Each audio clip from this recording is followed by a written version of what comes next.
आदर सहित यथा योग्य सम्मान एवं अभिवादन भी हमारे द्वारा नियमित रूप से प्रतिदिन कुंडली फलादेश पर आधारित कक्षा आयोजित की जाती है।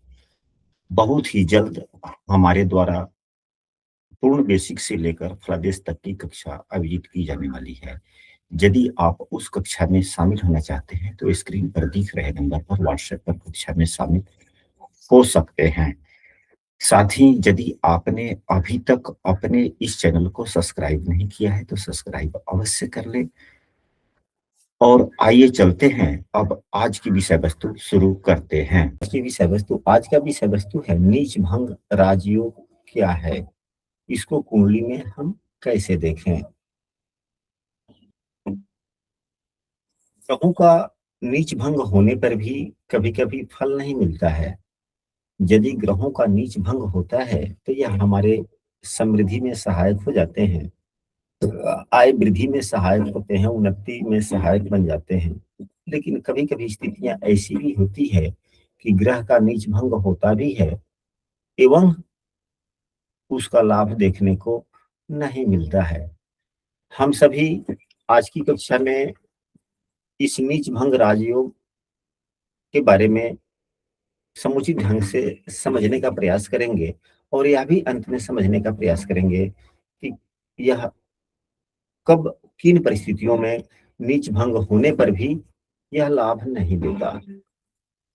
इसके बारे में फल दीपिका पुस्तक में पृष्ठ संख्या जो हमारे पास में पुस्तक है भूपेश कुमार ओझा जी की, जो टीका जी ने हमें किया है, उनकी पुस्तक मेरे पास में है। हम सबों को उनका अंतर्मन से अभिवादन भी करना चाहिए। फल दीपिका पुस्तक के पृष्ठ संख्या 166, पृष्ठ संख्या 176, 176, इस पृष्ठ पर विपरीत राज्यों के बारे में, विपरीत राज्यों का है नीच भंग के बारे में विशेष रूप से बतलाया गया है। जन्म कुंडली में नीच राशि में किसी ग्रह का होना यह बहुत ही खराब योग माना जाता है। यहाँ पर इस उदाहरण कुंडली में दो ग्रह नीच के हैं। इस उदाहरण कुंडली में दो ग्रह नीच के हैं, मंगल देव नीच के हैं, चंद्रमा नीच के हैं। कौन से ग्रह किस राशि में होते हैं तो नीच के जाने जाते हैं। जैसे सूर्य देव अगर 7 नंबर की राशि में अगर है कुंडली में कहीं भी तो नीच के माने जाते हैं। चंद्रमा 8 नंबर की राशि में कुंडली में किसी भी भाव में है तो नीच के। मंगल देव 4 नंबर की राशि में, बुध देव 12 नंबर की राशि में, शुक्र देव 10 नंबर की राशि में, हाँ गुरुदेव मकर राशि यानी 10 नंबर की राशि में, शुक्र देव कन्या राशि यानी कि 6 नंबर की राशि में, शनि देव 1 नंबर की राशि में नीच के माने जाते हैं। यहाँ पर जो नीचे लिखा गया है सभी ग्रहों के सामने लाल रंग से जो राशियां लिखी गई है वह उच्च राशि है। जैसे सूर्य के सामने एक लाल रंग से लिखा हुआ है तो यह सूर्यदेव 1 नंबर की राशि में उच्च के होते हैं, चंद्रमा 2 नंबर की राशि में उच्च के होते हैं, मंगल 10 नंबर की राशि में उच्च के होते हैं, बुधदेव 6 नंबर की राशि में उच्च के होते हैं, गुरुदेव 4 नंबर की कर्क राशि में, शुक्रदेव 6 नंबर की राशि में, शनिदेव तुला राशि में उच्च के होते हैं। जब भी कुंडली में कोई भी ग्रह अपनी नीच राशि में होता है यह खराब योग है। कुंडली में एक या एक से अधिक ग्रह, कुंडली में एक से अधिक ग्रह, कम से कम यदि दो या दो से अधिक ग्रह यानी कि ग्रह अगर नीच की स्थिति में होता है तो यह बहुत ही दुखद प्रभाव देता है। इस उदाहरण कुंडली में दो ग्रह नीच के हैं। चंद्रमा जो मन का प्रतीक है, मंगल जो उत्साह का है, यानी कि मन और उत्साह दोनों ही खराब हो गया। तो जब मन एवं उत्साह दोनों खराब हो गया है तो सब कुछ खराब हो गया।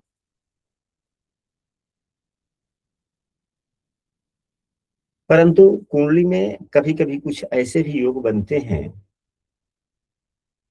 कभी कभी कुछ ऐसे भी योग बन जाते हैं कि इन खराब योगों को भी सुयोग में बदल देते हैं और वह योग धन प्रदाता बन जाता है। इसी प्रक्रिया को ज्योतिष शास्त्रों में नीच भंग बतलाया गया है कि नीच भंग। और राजयोग। जब यह कुंडली में कुछ ऐसे योग, यदि कोई ग्रह नीच के होते हैं तो कुंडली में कुछ ऐसे योग बनते हैं कि यह कुयोग धनदायिनी योग में बदल जाता है। इसी प्रक्रिया को, इसी योग को नीच भंग योग कहते हैं। नीच भंग के सूत्रों में जो यहाँ पर हमने अभी चर्चा की कि फल दीपिका पुस्तक के 176 पृष्ठ पर आप पढ़ेंगे तो विशेष रूप से समझने को मिलेगा। हमें जब भी कक्षा करें तो वहां पे किसी न किसी पुस्तक का तो नाम अवश्य होना ही चाहिए। यदि हम कक्षा भी कर रहे हैं, यानी कि ज्ञान का आदान प्रदान कर रहे हो और पुस्तक का नाम न हो, तो वह अच्छी बात नहीं होती मेरे समझ से। अब हम लोग जो योग बनते हैं, कुंडली में कुछ ऐसे योग बनते हैं जो इस कुयोग को सुयोग में बदल देते हैं। उस सूत्रों पर चर्चा करते हैं। सबसे पहले सूत्र को बड़े ध्यान से सुनेंगे, समझेंगे कि यदि नीच राशि का स्वामी, नीच राशि का स्वामी एवं जो ग्रह नीच का है। अब यहां पर देखें, यदि मंगल को ही ले तो नीच ग्रह का स्वामी कौन हो गया? चंद्रमा। अगर मंगल को ले तो नीच ग्रह का स्वामी कौन हो गया? चंद्रमा हो गया। एवं जो ग्रह नीच का है, एवं जो ग्रह नीच का है तो मंगल नीच का है। अब नीच जो ग्रह है उसको लिख लिए। वह जिस राशि में उच्च का होता है, तो मंगल किस राशि में उच्च का होता है? 10 नंबर की राशि में उच्च का होता है। यदि दोनों चंद्रमा से केंद्र में हो, अब यहां पर तो एक तो यह चंद्रमा स्वयं हो गया, जैसे कि नीच राशि का स्वामी चंद्रमा, और मंगल जिस राशि में उच्च का होता है उसका स्वामी यानी कि शनि, दोनों एक दूसरे में केंद्र में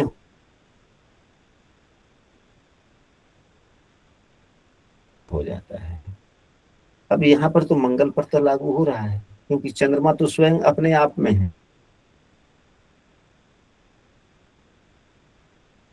है इसी। लेकिन क्या चंद्रमा से केंद्र में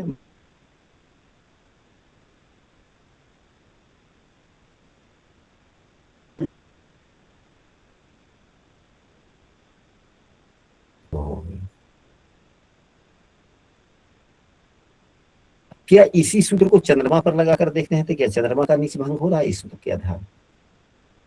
तो चंद्रमा जिस राशि में नीच का है उस राशि का स्वामी यानी कि मंगल, और चंद्रमा जिस राशि में उच्च का होता है उसका स्वामी शुक्र। क्या दोनों ही चंद्रमा से केंद्र में हैं? तो चंद्रमा से केंद्र में मंगल भी नहीं है, चंद्रमा से केंद्र में शुक्र भी नहीं है। तो क्या इस नियम के अवलोकन के आधार पर क्या चंद्रमा का नीच भंग हुआ? नहीं हुआ। नहीं हुआ। एक और उदाहरण हम लोग लेते हैं। यदि बुधदेव नीच के हों, यदि बुधदेव नीच के हों तो बुधदेव किस राशि में नीच के होंगे? तो बुधदेव 12 नंबर मीन राशि में मीन राशि में नीच के होंगे। तो नीच राशि का स्वामी कौन हो गया? देवगुरु बृहस्पति। नीच राशि का स्वामी देवगुरु बृहस्पति गुरुदेव एवं उसके उच्च स्वामी। तो बुधदेव उच्च राशि के 6 नंबर में होते हैं, तो उसके स्वामी भी तो बुधदेव स्वयं होगा ना। तो बुधदेव,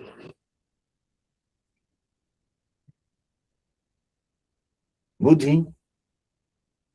अगर ये दोनों चंद्रमा से केंद्र में हैं तो नीच भंग।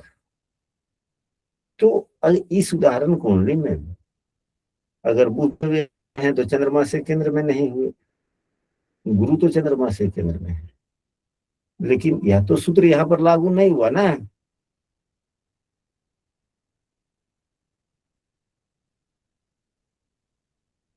अब ऊंचानाथ, आप पुस्तक आप लोग पढ़ेंगे तो वहां पर शब्द आएगा ऊंचानाथ। ऊंचानाथ का मतलब क्या होता है कि जो ग्रह जिस राशि में उच्च का होता है उसके स्वामी को ऊंचानाथ कहते हैं। पुस्तक में कहीं कहीं पढ़ने से ऊंचानाथ शब्द देखने को मिलता है। तो ऊंचानाथ का मतलब क्या हुआ कि जो ग्रह जिस राशि में उच्च का होता है उस राशि के स्वामी को ऊंचानाथ कहेंगे। तो सूर्य के ऊंचानाथ कौन हो गए? मंगल। चंद्रमा का ऊंचानाथ शुक्र। मंगल का ऊंचानाथ शनि। बुध का ऊंचानाथ स्वयं बुध। गुरु का ऊंचानाथ चंद्रमा। शुक्र का ऊंचानाथ देवगुरु बृहस्पति। शनि का ऊंचानाथ शुक्र।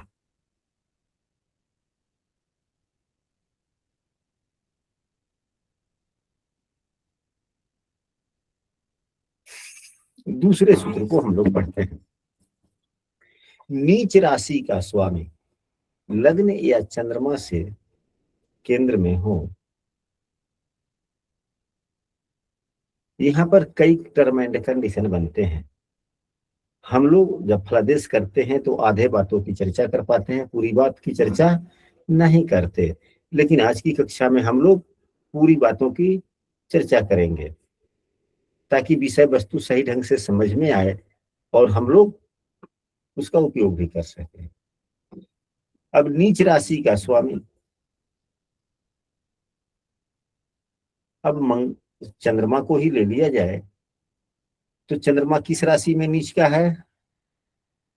मंगल की राशि में। तो मंगल नीच राशि का स्वामी लग्न या चंद्रमा से केंद्र में हो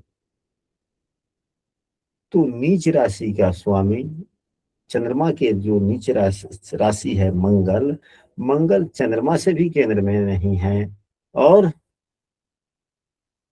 लग्न से भी केंद्र में नहीं। केंद्र में नहीं है। अब हम इसको कहीं भी बिठा ऐसे जगह बिठा देते हैं कि यह चंद्रमा से केंद्र में हो गया और लग्न से भी केंद्र में हो गया। चलिए, एवं जो ग्रह नीच का है उसका उच्चानाथ, जो ग्रह नीच का है उसका उच्चानाथ। अब मंगल, अभी हम लोगों ने चर्चा किया था कि चंद्रमा का ऊंचानाथ कौन? शुक्रदेव। शुक्रदेव। तो जो ग्रह नीच का है उसका उच्चानाथ भी लग्न या चंद्रमा से केंद्र में हो। तो नीच का ग्रह जो चंद्रमा है इसका उच्चानाथ शुक्रदेव कुंडली के नवम भाव में है, जो न लग्न से केंद्र में है ना चंद्रमा से केंद्र में है। यह सूत्र भी चंद्रमा पर लागू नहीं हुआ। नहीं हुआ, यानी कि चंद्रमा नीच का नीचे ही रह गया। यह दोनों सूत्र एक साथ लागू होने चाहिए। कौन कौन सूत्र? तो नीच भंग होता है। अभी हम लोगों ने एक ही सूत्र में दो पार्ट में पढ़े। वह क्या था? नीच राशि का स्वामी, नीच राशि का स्वामी लग्न या चंद्रमा से केंद्र में हो तो यहाँ जो चंद्रमा नीच का है उसका स्वामी यहाँ केंद्र में नहीं है, न चंद्रमा से केंद्र में है ना लग्न से केंद्र में, तो यह तो लागू ही नहीं हो रहा है। लेकिन यदि हम लोग सीखने के लिए मंगल को चंद्रमा और से केंद्र में लिख लेते हैं या लग्न से केंद्र में लिख लेते हैं, यह कंडीशन भी लग रहा हो तो दूसरा कंडीशन भी लगना चाहिए कि नीच राशि नीच ग्रह का उच्चानाथ, अब नीच ग्रह कौन है? चंद्रमा है, उसका उच्चानाथ शुक्र हो गया। तो शुक्र भी चंद्रमा या लग्न से केंद्र में हो तो होना चाहिए। तो यहाँ तो दोनों में कोई भी कंडीशन चंद्रमा पर लागू नहीं होता है। मंगल भी केंद्र में नहीं है, शुक्र भी केंद्र में नहीं। नहीं। बातें स्पष्ट हो गया? जी। दो सूत्र हुए। इससे आगे हम लोग चलते हैं। यदि कोई कक्षा में नया और प्रतिदिन की कक्षा में शामिल होना चाहते हैं तो स्क्रीन पर दिख रहे नंबर पर व्हाट्सएप पर कक्षा में कंटिन्यू हो सकते हैं, या इस वीडियो के डिस्क्रिप्शन में भी हमने अपने व्हाट्सएप समूह का लिंक दे दिया है, उससे भी शामिल हो सकते हैं। यदि आपको कक्षा अच्छी लगती है तो इस कक्षा की वीडियो को अपने मित्रों को भी शेयर कर सकते हैं। अब तीसरे सूत्र पर चलते हैं। नीच राशि का स्वामी, अब इसी चंद्रमा को ले। नीच राशि का स्वामी कौन है? तो मंगल देव है,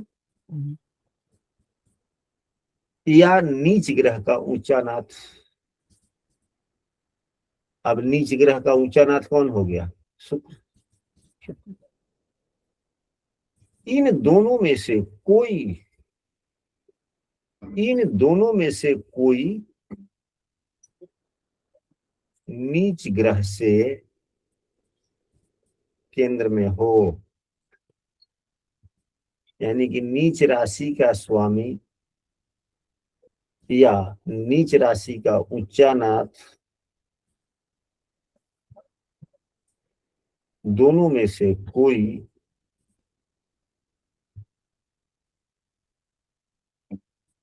नीच ग्रह से केंद्र में हो। तो नीच ग्रह तो यहाँ चंद्रमा है, चंद्रमा से केंद्र में न मंगल है न चंद्रमा से केंद्र में शुक्र है। अगर मंगल को ही ले तो मंगल का ऊंचा नाथ शनि, जो मंगल से केंद्र में नहीं है। मंगल जो नीच राशि में है उसका स्वामी चंद्रमा मंगल से भी केंद्र में नहीं।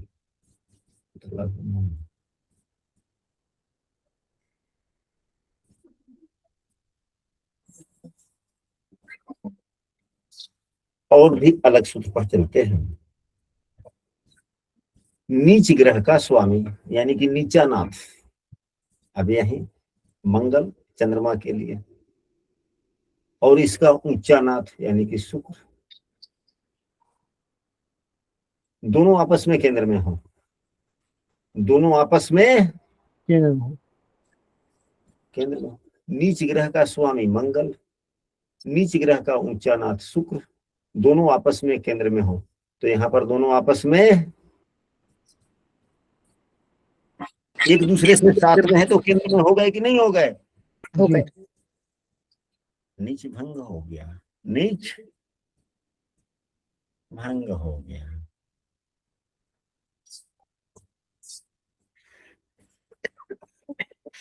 कोई भी एक सूत्र लग जाता है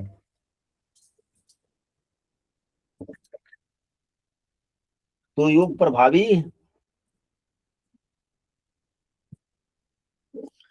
हो जाते हैं। जिस भाव में, अब अगले सूत्र पर चलते हैं। जो साधारणतया सूत्र हम लोग प्रतिदिन उपयोग करते हैं, जिस भाव में कोई ग्रह नीच का हो, जिस भाव में कोई ग्रह नीच का हो, नीच का हो, उस भाव का स्वामी वहीं पे हो। अब चंद्रमा यहाँ नीच का है तो इस भाव का स्वामी, यहाँ पर 8 नंबर की राशि लिखी गई है, 8 नंबर राशि के स्वामी मंगल देव होते हैं। यहाँ पर हमने सभी ग्रहों की स्वराशियां भी लिख दिया है। 1 और 8 के स्वामी मंगल देव, 2 और 7 नंबर राशि के स्वामी शुक्र देव, 3 और 6 नंबर के स्वामी बुध देव, 4 नंबर राशि के स्वामी चंद्रमा, 5 नंबर के सूर्य देव, 9 और 12 के देव गुरु बृहस्पति, 10 11 के शनि देव। तो अभी हम लोगों ने पढ़ा कि जो ग्रह नीच का है, जिस भाव में ग्रह नीच का है उस भाव के स्वामी उसी भाव में हो या कुंडली में कहीं भी हो, अपने भाव को देखते हो तो नीच भंग हो जाता है। अब यही चंद्रमा को लिया जाए, अगर यहाँ पर मंगल होता तो नीच भंग हो जाता, अगर मंगल चौथे भाव में होता तो दृष्टि प्रति नीच भंग हो जाता, या मंगल लग्न में ही होता तो दृष्टि हो जाती, लग्न भंग हो जाता। अगर यह 12वें भाव में भी होते तो इनकी 8वीं दृष्टि पड़ती तो नीच भंग होते। अब मंगल यहाँ नीच के हैं, चंद्रमा यहीं पे होता तो नीच भंग, या चंद्रमा यहाँ पर होता तो देखने के कारण नीच भंग। यह सूत्र हम लोग आए दिन इस सूत्र की चर्चा करते रहते हैं, यह सूत्र हम सबों को कंठस्थ हो गया है ना।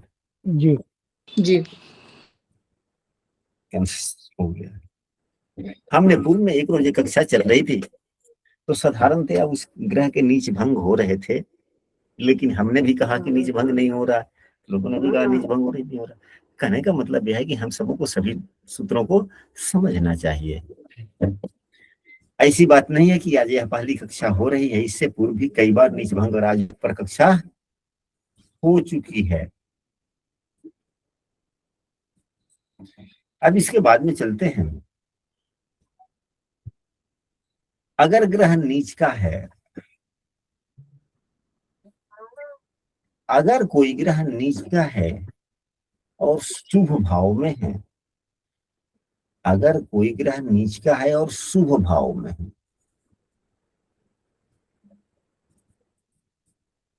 अब यहाँ पे जो चंद्रमा है यह शुभ भाव में है, यह किस भाव में है?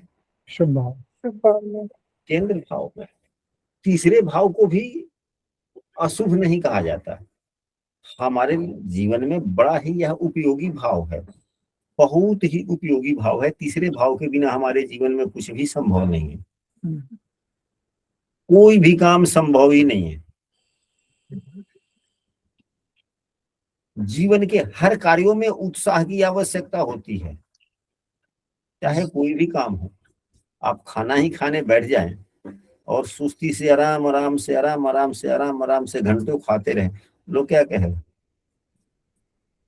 पढ़ने के लिए छोटा बच्चा है, पढ़ने के लिए कह दे तो वह तुरंत जल्दी बैठ के नहीं पढ़ेगा। हाँ ठीक है, बैठ के पढ़ते हैं, फिर आलस से उसी जगह रहेंगे। आप ड्यूटी के लिए जा रहे हैं, नौकरी पे, मन में सुस्ती आ गई, समय से नहीं जाएंगे, लेट होती। चाय सामने मिल गया, भाई उत्साह के साथ में उठा के पीजिए। अच्छा आ गया रखा हुआ, पी लेंगे, तब तक चाय ही ठंडा। दुनिया का ऐसा कोई काम है जिसमें उत्साह की आवश्यकता न पड़ती हो? किसी भी कार्यों में यदि उत्साह का उपयोग आप न करते तो काम क्या सही समय से या सही ढंग से हो पाता है? नहीं हो पाता। तीसरा भाव भी बड़ा महत्वपूर्ण है। ये तो अष्टम से अष्टम होने के कारण, आयु भाव का होने के कारण वैसे हो जाता है। और भी कई बातें हैं, चलिए ठीक है, वो हालांकि विषय वस्तु। हाँ, छठा आठवां 12वां ठीक नहीं है। तो छठे 8वें 12वें भाव के अलावे अन्य भावों में जिस भाव में ग्रह का नीच भंग होता है, उस भाव के गुण धर्मों के आधार पर शुभ फल देता है।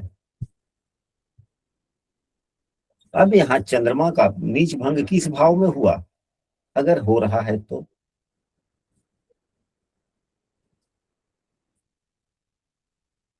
चंद्रमा सप्तम भाव में है, शुभ भाव में है। यदि चंद्रमा का नीच भंग हो रहा है तो क्या लाभ मिलेगा? वहीं मंगल अगर तीसरे भाव में नीच का है, तीसरे भाव में नीच भंग हो रहा है, क्या लाभ मिलेगा? दसम भाव में अगर नीच भंग हो रहा है तो क्या लाभ मिलेगा? पंचम भाव में नीच भंग हो रहा है, क्या लाभ मिलेगा? 11वें भाव में नीच भंग हो रहा है, क्या लाभ मिलेगा? ग्रह कोई भी। क्या आप लोगों ने इस विचार से कभी नीच भंग सूत्र का उपयोग किया आप लोगों ने? नहीं करना चाहिए। अगर सबसे सामान्य सूत्र यह है कि कोई भी ग्रह शुभ भाव में नीच का होता है और उसका नीच भंग होता है तो ज्यादा लाभ देता है, ज्यादा लाभ देता है। अगर अशुभ भाव में, छठे 8वें 12वें भाव में यदि कोई ग्रह नीच का है, उसका नीच भंग भी होता है तो उतना लाभ नहीं देता। नहीं देता। अब यह 7वें भाव में नीच भंग हुआ। 7वां भाव दाम्पत्य जीवन का भी है, 7वां भाव साझेदारी का है, 7वां भाव पार्टनरशिप का भी है। अगर सोच समझ कर पार्टनरशिप वाला व्यवसाय शुरू करे, एकाएक ग्रोथ कर जाएगा? यानी कि उस भाव से संबंधित कार्यों पर एकाएक ग्रोथ हो जाएगा, क्योंकि नीच भंग उसी भाव में हो रहा है। तो जो ग्रह का अगर नीच भंग जिस भाव में होता है, उस भाव के गुण धर्मों के सहारे व्यक्ति की जीवन में एकाएक सुखद परिवर्तन भी आ जाते हैं जी। इस बात को भी नहीं भूलना चाहिए। आप लोग देखेंगे, यदि आप लोगों के कुंडली में कोई ग्रह नीच का है, यदि उसका नीच भंग हो रहा है तो वह किस भाव में है, इसको देखें और यह देखें कि उस ग्रह की दशाएं कब चली थी आपके जीवन में, तो उस भाव से संबंधित एकाएक उस ग्रह की दशा में लाभ प्राप्त हुआ था कि नहीं हुआ था। चाहे जो भी जिस भाव में हो, उस भाव को तो से लाभ तो जरूर ही मिलता है। हालांकि वह धन समृद्धि भी देता है, ये अलग बात है। या तो किसी भी भाव में नीच भंग होगा तो उस अपनी दशाओं में कुछ लाभ देगा ही देगा, लेकिन और उसके सहारे क्या देगा। तो जिस भाव में नीच का है, उस भाव के गुण धर्मों में भी वृद्धि एकाएक कर देता है।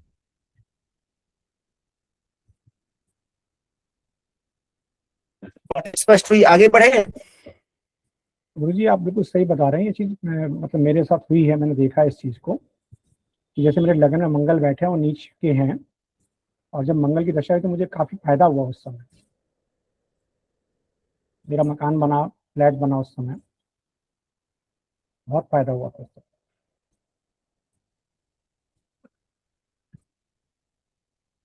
चलिए ठीक है।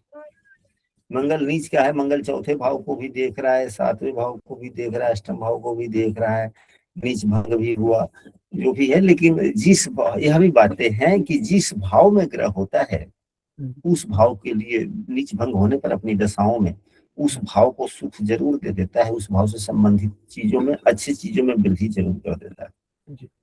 लग्न में है तो शरीर, लग्न ही तो शरीर है, लग्न ही तो सब कुछ। तो शरीर की वास्तविक सुख, शरीर की वास्तविक सुख तो भवन, मकान इत्यादि ही है। बहुत से व्यक्ति ऐसे होते हैं कि पूरे जीवन व्यतीत हो जाते हैं, पूरे जीवन व्यतीत, और घर का सपना अधूरा रह जाता है, सपना ही रह जाता है। अब अगले सूत्रों पर चलते हैं। नीच का ग्रह यदि नवमांश कुंडली में, यहाँ पर हमने नवमांश कुंडली भी बनाई है, यदि नीच का ग्रह नवमांश कुंडली में अपने उच्च राशि में चला जाता है तो उसका नीच भंग हो जाता है।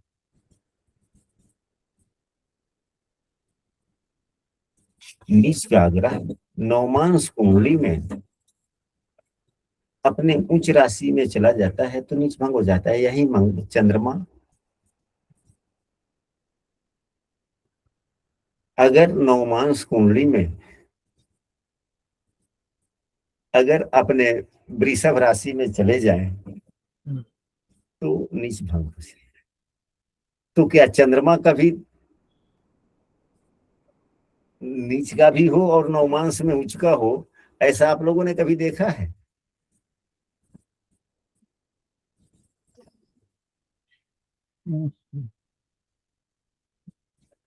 भाई जल तत्व की राशि है वृश्चिक, वृश्चिक राशि में चंद्रमा नीच के होते हैं। ये जल तत्व की राशि है। जल तत्व की राशि का नवमांश कहाँ से शुरू होता है? जल तत्व से कर्क से ही शुरू होता है ना। 4 से जी 4 से तो इसमें 5 और 9 और जोड़ लीजिए ना, तो कहाँ तक जाएगा? 5, 6, 7, 8, 9, 10, 11, 12 तक ही। तब तो ये अगर ये वृश्चिक राशि में है तो ये तो नवमांश में उच्च के होंगे ही नहीं। यह नियम चंद्रमा पर लागू नहीं होता है। अगर चंद्रमा उच्च का है लग्न कुंडली में तो वह नवमांश में नीच का होता ही नहीं है, क्योंकि जब होगा तो वृषभ राशि में होगा ना जी। तो वृषभ राशि का नवमांश कहाँ से शुरू होता है? 10 से मकर राशि से, मकर से शुरू होगा। तो मकर 1, 2, 3, 4, 5, हाँ तब हाँ उच्च का होगा तो नीच हो जाएगा ना जी। कि नीच नहीं होगा? नहीं होगा ना। ये तो उच्च का ही हो गया ना। अगर मकर से शुरू किया जाए तो 1 2 नहीं 3 होगा भाई, 4 कन्या तक 5 खत्म हो 6 जाएगा। 7 9। चंद्रमा ही एक ऐसा ग्रह है कि यदि उच्च का होता है तो नवमांश में नीच का नहीं होता। यदि नवमा अगर लग्न में नीच का है तो नवमांश में उच्च का नहीं होता। अन्य सभी ग्रह तो हो जाते हैं ना। जी। अन्य ग्रहों को आपने देखा है कि नहीं देखा है कि लग्न कुंडली में नीच का है तो नवमांश में उच्च का हो जाना, नवमांश लग्न में उच्च का है तो नवमांश में नीच का हो जाना। ऐसा देखा जाता है प्रायः कि नहीं देखा जाता है? देखा जाता है। देखा जाता है। क्या यह बातें चंद्रमा पर लागू नहीं होती? क्या आप सबों को पहले से इतना कल्पना किए थे कि नहीं किए थे? नहीं गुरुजी। नहीं, कुछ कल्पना नहीं की ऐसी। क्या? नहीं, कल्पना नहीं की ऐसी, मतलब कभी देखा नहीं, लेकिन कल्पना भी नहीं की इस बात की, सोचा नहीं ऐसे।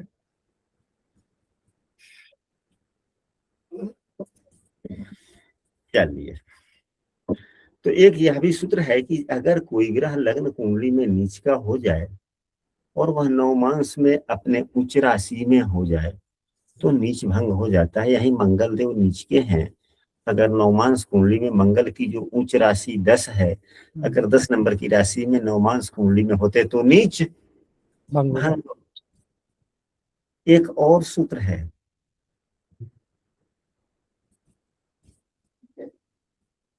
एक और सूत्र यह है कि नीच का ग्रह नवमांश कुंडली में जिस राशि में है,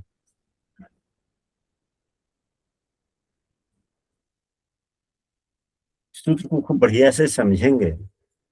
यह विशेष सूत्र है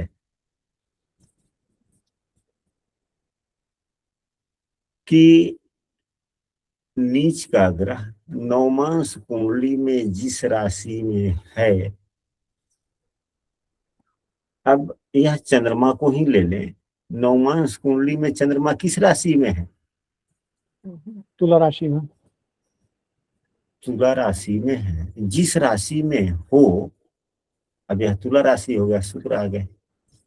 जिस राशि में हो उसका स्वामी लग्न कुंडली में, अब शुक्र देव लग्न कुंडली में केंद्र या फिर कौन? त्रिकोण में हो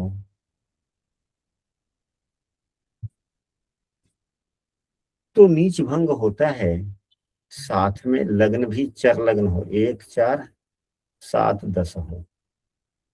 अगर यही लग्न चर लग्न होता, 1 4 7 या 10 नंबर की राशि यहाँ पर होता और नीच राशि का स्वामी,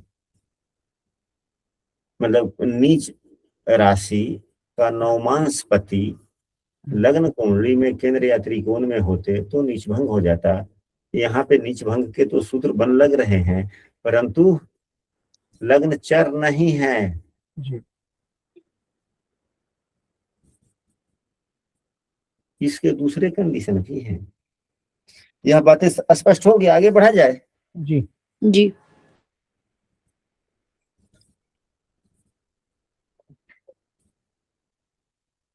यदि लग्न चर न हो, यदि लग्न चर न हो तो यहाँ पर लग्न चर लग्न नहीं है तो स्थिर लग्न है। तो लग्न का नवमांशपति, अब लग्न का नवमांशपति कौन है? तो नवमांश कुंडली का लग्नेश, यह जो वृषभ लग्न है किस नवमांश में है? तो मेष नवमांश में है। तो लग्न का नवमांशपति कौन हुआ? मंगल देव। मंगल देव हो गए। लग्न के नवमांशपति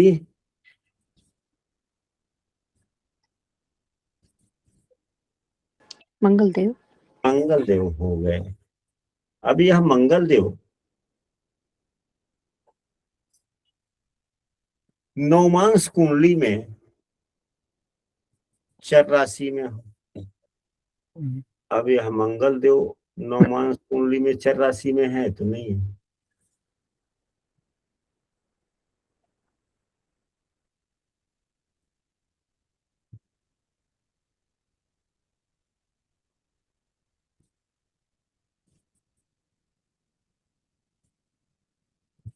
गुरु जी एक बार ये सूत्र बोल दीजिएगा। हमने कहा कि लग्न चर हो, तो अब इसको उल्टे समझिए। लग्न चर हो एक कंडीशन, दूसरा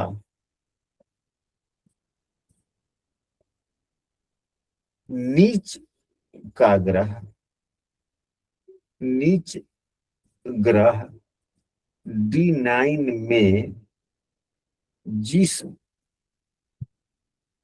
राशि में हो, यानी कि नीचस्थ ग्रह का नवमांसपति, नीच के ग्रह का नवमांसपति, यानी नीच ग्रह D9 में जिस राशि में हो उसका स्वामी कहाँ हो, तो शुभ भाव में हो, यानी केंद्र त्रिकोण में हो, तो नीच भंग हो जाता है। तो नीच भंग हो जाता है, भंग हो जाता है। अब स्पष्ट हुआ अभिषेक जी? जी। अगर लग्न चर नहीं है, स्थिर है, द्विस्वभाव है, तो नवमांस का लग्नपति देखेंगे, यानी कि लग्न का नवमांसपति। तो लग्न का नवमांस लग्न तो यही हो गया, मेष हो गया। अब इसका स्वामी अगर चर राशि में है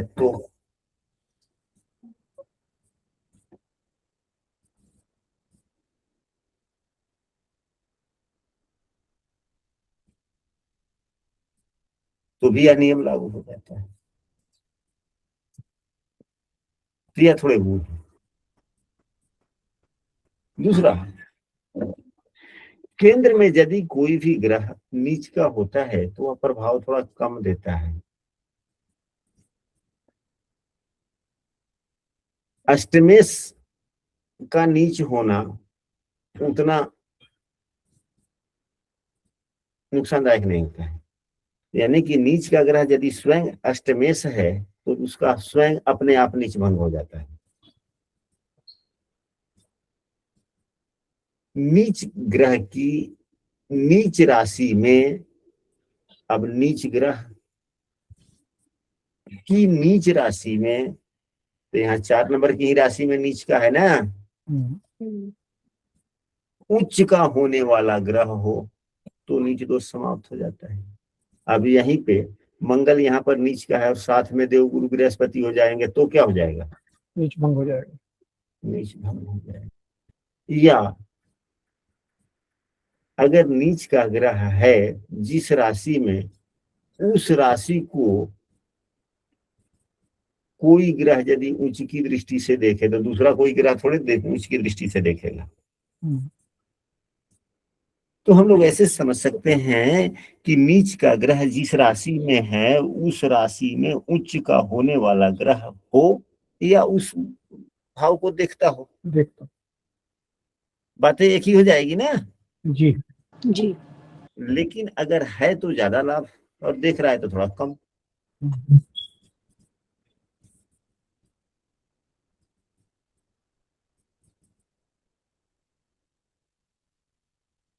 हम लोगों ने कक्षा शुभारंभ से पहले यह भी चर्चा किया था, और भी काफी सूत्र हो सकते हैं।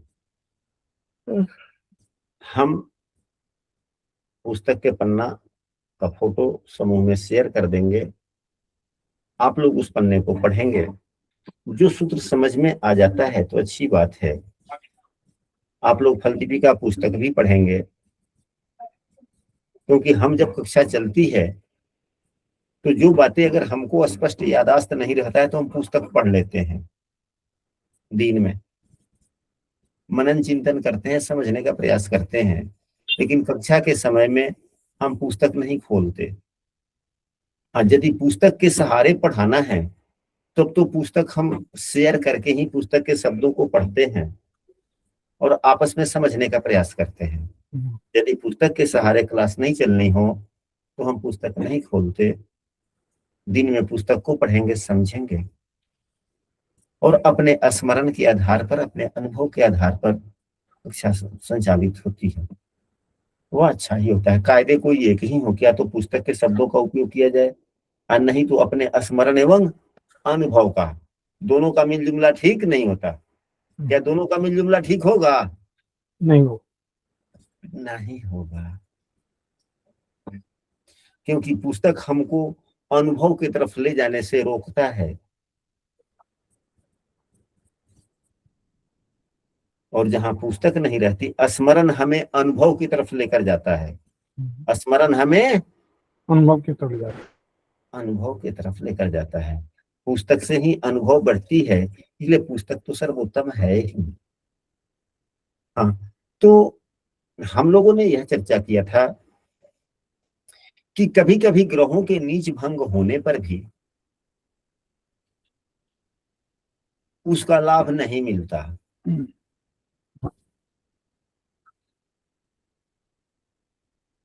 ऐसा क्यों? कभी कभी किसी को लाभ मिल जाता है, किसी किसी को लाभ नहीं मिलता। तो अब यहीं पे यदि देवगुरु बृहस्पति यहाँ पर हो गए तो मंगल का नीच भंग हो गया ना जी। तो देवगुरु बृहस्पति का बलवान होना आवश्यक है। अगर देवगुरु बृहस्पति ही कमजोर होंगे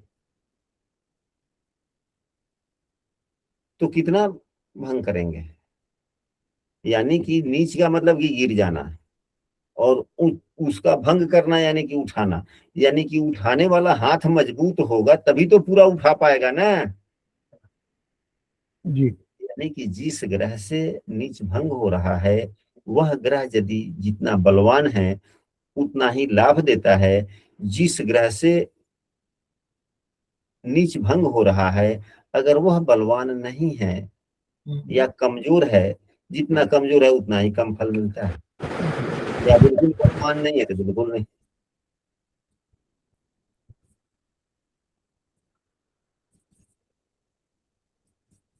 अगर नीच का ग्रह बकरी हो तो स्वतः नीच भंग हो जाता है।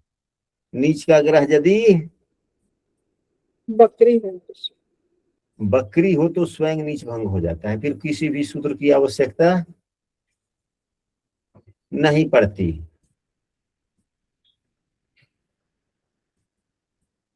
हम लोगों ने इसके बारे में कई बार पढ़ा भी है।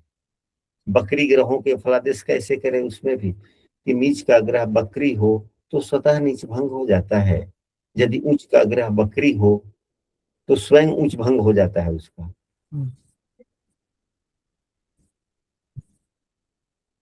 पुस्तकों में यह भी वर्णित है एक श्लोक कि वक्र ग्रहो जन्मनि नीच रासो स्थित फल या क्षति उच्च रास, ऐसे करके कि वक्र ग्रह यानी कि बकरी ग्रह जन्मनि नीच राशि यानी कि जन्म के समय नीच राशि में हो, स्थित फल या क्षति उच्च राशि यानी कि उसके फल उच्च राशि के जैसे मिलते हैं। हम लोगों ने कई बार चर्चा भी किया कक्षा में कि अब संस्कृत के सभी श्लोक तो सभी को याद रहते नहीं।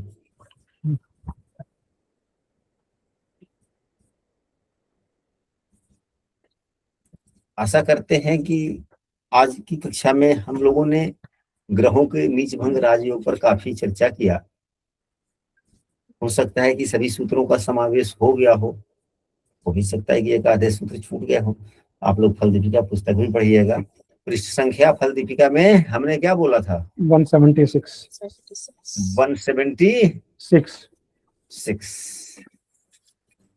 पेज पर है, पूरा पढ़िएगा आप लोग। जो बातें उसमें का नहीं समझ में आए तो पुस्तक का पन्ना खींच करके फोटो खींच करके उसको इंटेंगल करके समूह में जरूर शेयर कीजिएगा। उसको हम सभी समझने का प्रयास अवश्य करेंगे।